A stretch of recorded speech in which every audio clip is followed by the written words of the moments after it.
তো হ্যালো বন্ধুরা, শুভ সকাল। তো আজকে রাধাষ্টমী, আজকে রাধারানীর জন্মদিন। জন্মাষ্টমী তো হয়ে গেছে, জন্মাষ্টমী 15 দিন পরে রাধাষ্টমী হয়।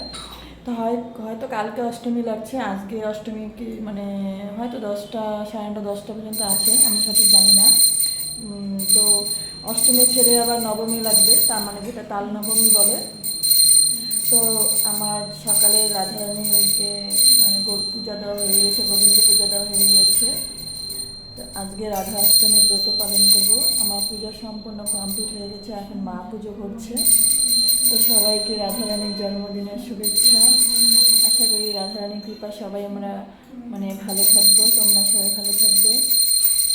তো এটাই আজকে বলার ছিল।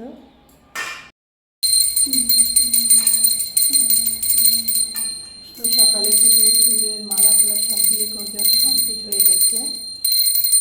এখানে আমার পুজো কমপ্লিট হয়ে গেছে, এখন মা পুজো করছে।